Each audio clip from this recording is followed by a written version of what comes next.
I want to show you. Everybody who's coming out of this metro station, take a look at this, Sean. See that little path? That was worn by feet, not by a shovel. It picks up with another very sad little narrow path on the other side of the street. I think a lot of people right now are feeling frustrated. They are feeling as if they are forgotten in some cases, and everyone is getting this feeling of, when might things get back to being even a little more normal feeling? Well, we have some video to show you that should give you a little hope. One after another, the big dump trucks were lined up for blocks, waiting to turn from Oklahoma Avenue into a parking lot at the RFK Stadium site. They kept coming and coming, and have been for over 24 hours now. Each one was filled to the brim with snow. D.C. officials contracted the heavy equipment for scooping and dumping the heavy, plow-breaking snowcrete, as they call it. The enormous mound of dumped snow grows by the hour. This is the stuff that has kept residents of the 400 block of Franklin Street Northwest trapped since Sunday. The narrow street has become a frozen canal, cars entombed in ice as hard as rock.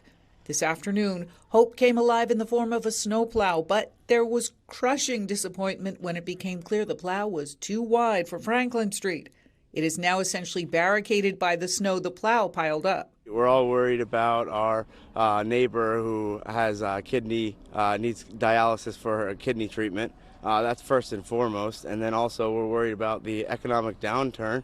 People can't get to their jobs. Neighbors here have come together in old-time D.C. style, checking on each other, sharing strategy and the friendship that comes from feeling alone in this together. And truthfully, if it weren't for the boys, we wouldn't be able to get down our stairs or on our sidewalk. They shoveled it first initially for us and put snow melt down on our stairs and everything like that. And I know a lot of people are bonding over sharing social media posts and commenting on them, including one. I have no doubt it was very, very well-meaning from the D.C. Department of Health about how not to slip on the ice. So people are sharing, people are helping, and right now we all got to stick together and just keep each other going until things get more normal and warmer.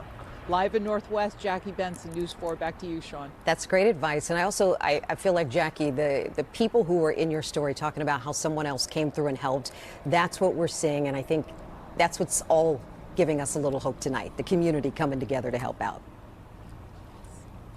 Thank you, Jackie.